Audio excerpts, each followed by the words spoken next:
So hello everyone, again welcome in संकल्प classes. इससे पिछले वाले वीडियो में हमने कूलम्ब्स लॉ को स्केलर फॉर्म में रिप्रेजेंट किया था। इस वीडियो में हम बात करेंगे कूलम्ब्स लॉ को वेक्टर फॉर्म में कैसे रिप्रेजेंट किया जाएगा और कूलम्ब्स लॉ के क्या क्या कैरेक्टरिस्टिक है उसके बारे में देखेंगे और रिलेटिव परमिटिविटी या डाइलेक्ट्रिक कांस्टेंट के बारे में हम लोग स्टडी करने वाले हैं। तो आइए बिना टाइम गवाए हुए हम बात करते हैं Coulomb's law in vector form को कैसे रिप्रेजेंट किया जाए। तो इसे पिछले वाले में हम लोग पढ़े थे, जो कूलम्ब्स लॉ से निकल के आया था इलेक्ट्रोस्टैटिक्स फोर्स, जिसका फॉर्मूला बना था आपका के Q1 Q2 by R square, के Q1 Q2 by R square. यह जो अपना था रिप्रेजेंटेशन स्केलर फॉर्म में था। किस फॉर्म में? Scalar form. अब इसी बात को हम वेक्टर फॉर्म में रिप्रेजेंट करेंगे। देखिए स्केलर और वेक्टर में अंतर क्या है, इसमें बस मैग्नीट्यूड दे रखा है। अब हम चार्ज में जो फोर्स दिखाएंगे, दोनों चार्ज के बीच के जो फोर्स दिखाएंगे उसमें डायरेक्शन के साथ दिखाएंगे। तो डायरेक्शन के साथ अगर रिप्रेजेंट कर देंगे तो वही मेरा वेक्टर फॉर्म रहेगा। ओके, तो आइए बात करते हैं दो चार्ज को कैसे रखेंगे और उसके दोनों के बीच का डायरेक्शन किस तरह रिप्रेजेंट करेंगे। तो यहाँ पे मान लेते हैं मेरे पास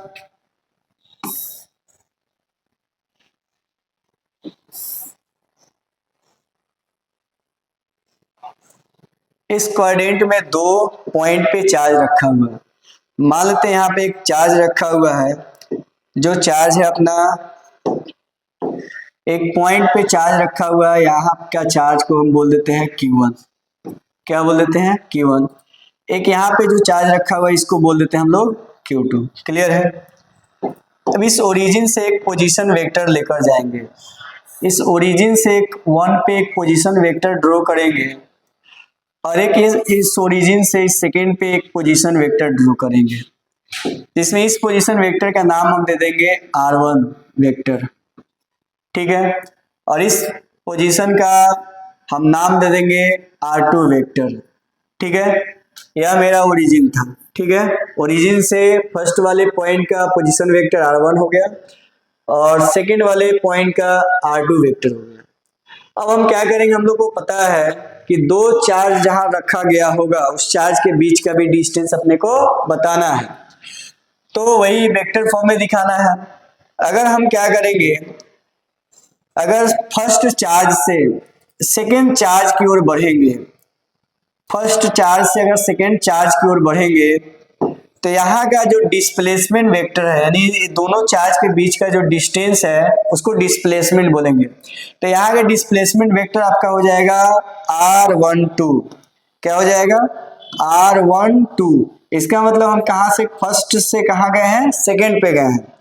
उसी तरह हम जब सेकेंड से फर्स्ट पे जाएंगे, सेकेंड से फर्स्ट पे जाएंगे तो यहाँ का जो डिस्प्लेसमेंट वेक्टर हो जाएगा अपना R21, यानी हम 2 से कहाँ गए हैं?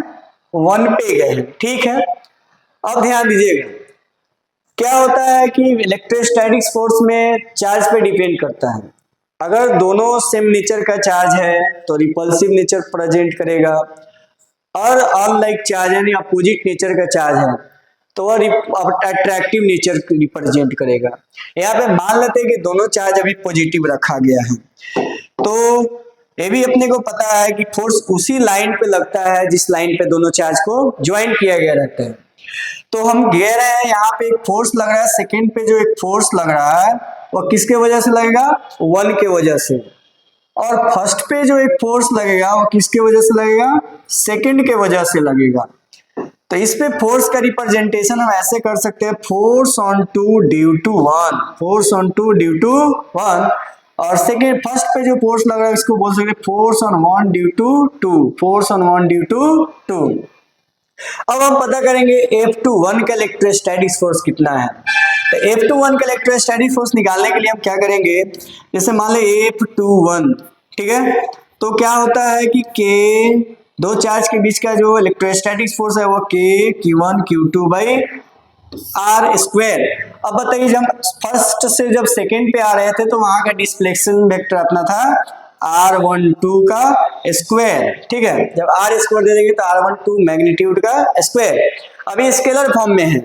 इसी r12 डिस्प्लेसमेंट वेक्टर के को अगर यूनिट वेक्टर के साथ हम रिप्रेजेंट शो कर दे, r12 का यूनिट वेक्टर, तो यूनिट वेक्टर लगा देने से यूनिट वेक्टर का मेन एक ही मोटो होता है कि किसी भी फिजिकल क्वांटिटी को डायरेक्शन दे देना।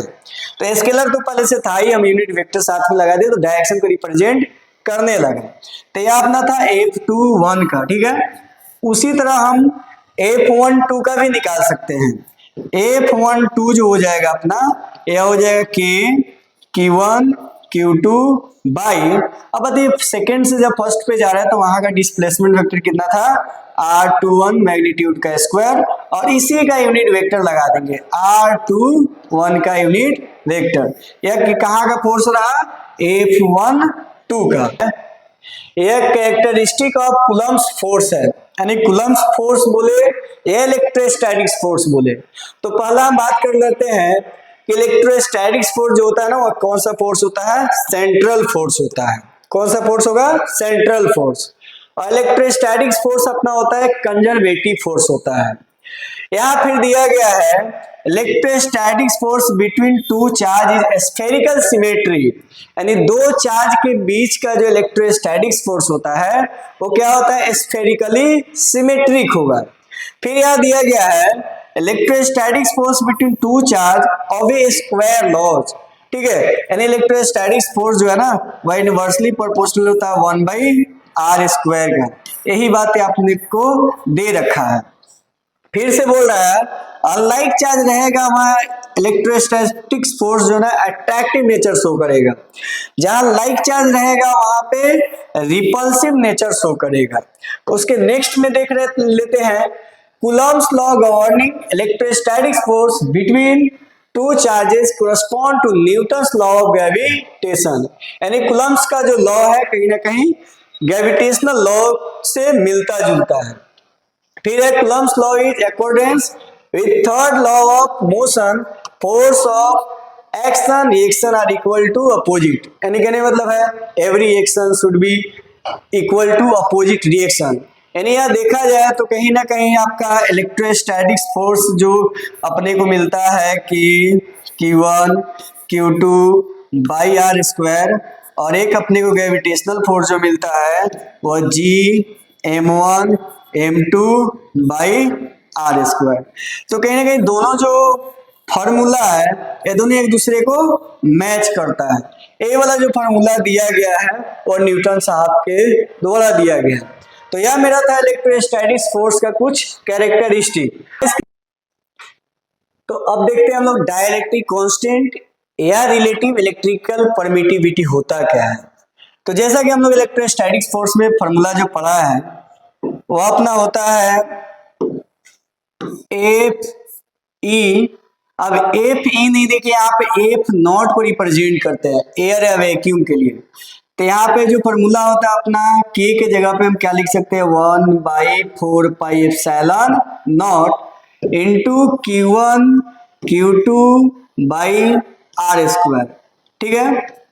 यही इलेक्ट्रोस्टैटिक्स फोर्स को ऐसे समझिए कि दोनों चार्ज को अगर किसी मीडियम के अंदर रख दिया जाए तो इसको ऐसे रिप्रेजेंट करेंगे एफ एम बराबर 1/4πε0 into Q1 Q2 by R square. इसको सेकेंड इक्वेशन बोल देते हैं। अब दोनों को ना एक दूसरे से कंपेयर करते हैं यानी डिवाइड कर देते हैं।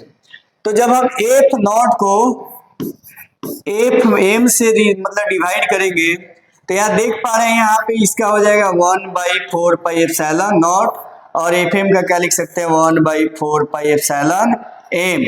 ये दोनों तो अपने आप में कैंसिल आउट हो जाएंगे, 1 से 1 कैंसिल, 4π से 4π कैंसिल। तो यहाँ देख पा रहे हैं आप लोगों को क्या मिलेगा एप्सिलॉन m बटा एप्सिलॉन नॉट, और इसी को बोला जाता है रिलेटिव परमिटिविटी या डाइलेक्ट्रिक कांस्टेंट। अब देख पा रहे हैं यहाँ पे जो अपने को फॉर्मूला मिल गया रिलेटिव परमिटिविटी, समझिए किसी भी मीडियम में इलेक्ट्रोस्टैटिक्स फोर्स अगर निकालना हो तो आपको रिलेटिव परमिटिविटी दे रखेगा, चाहे अगर फोर्स दे रखा है मीडियम का हो या वैक्यूम का हो, तो यहाँ से हम लोग करके निकाल सकते हैं। यहाँ देख पा रहे हैं हम लोग क्या मिल गया एफ ओ एफ एम बराबर E M by E naught E R या के, यानी ई आर रिप्रेजेंट करेगा इलेक्ट्रिकल मतलब रिलेटिव इलेक्ट्रिकल परमिटिविटी और के रिप्रेजेंट करेगा अपना डाइलेक्ट्रिक कांस्टेंट।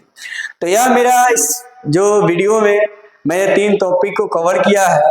इसके नेक्स्ट वाले वीडियो में कूलम्ब्स लॉ पे, इलेक्ट्रोस्टैटिक्स फोर्स पे जितने भी प्रीवियस ईयर नीट में जो सवाल किया कराया गया है उसे मैं यहाँ पे सोल्व कराऊंगा, और जितने भी एनसीईआरटी का जो एग्जांपल्स है या टेक्स्ट क्वेश्चन है उसको मैं पहले कूलम्ब्स लॉ पे कवर करूंगा। तो ओके, आज के लिए थैंक यू।